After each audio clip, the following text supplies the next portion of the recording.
Super star Krishna తన 100వ cinema తరహాలోనే 200వ చిత్రంతో కూడా చరిత్ర సృష్టించారు.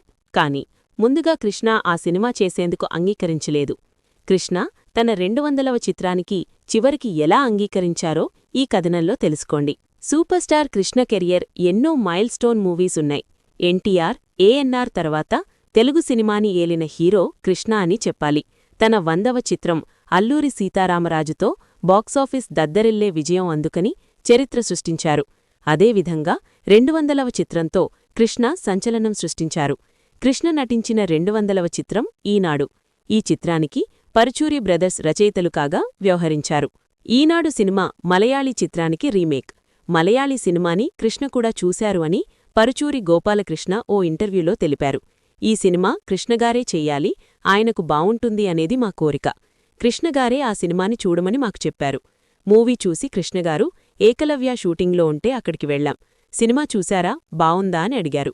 చాలా బావుంది అని ఆయనకు చెప్పాం.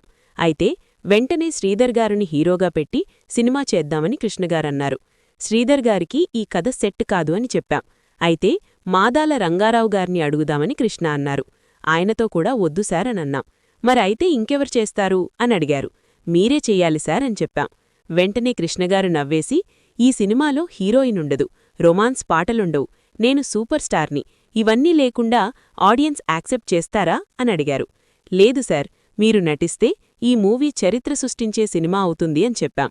సరే అయితే ఒకవేళ ఈ సినిమాలో నేను హీరో అయితే ఎలా ఉంటుందో సీన్ బై సీన్ నాకు రేపు వివరంగా చెప్పండి అని అడిగారు.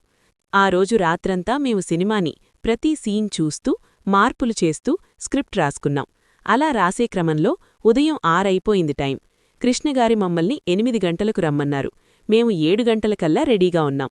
కృష్ణగారి బాడీ లాంగ్వేజ్కి తగ్గట్లుగా డైలాగులు మార్చాం. అదేవిధంగా కొన్ని ఫ్యామిలీ సీన్స్ జోడించాం. ఒరిజినల్లో ఫ్యామిలీ సీన్స్ ఉండవు. మేము రాసిన ప్రతి డైలాగ్ కృష్ణగారికి నచ్చింది.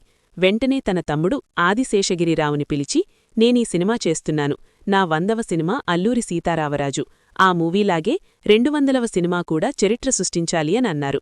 కృష్ణగారు చెప్పినట్లుగానే ఈనాడు చిత్రం సంచలనం సృష్టించింది. క్లైమాక్స్ సీన్లో కృష్ణగారి నటనకు బెజవాడలో థియేటర్స్ హోరెత్తిపోయాయి అని పరుచూరి గోపాలకృష్ణ అన్నారు.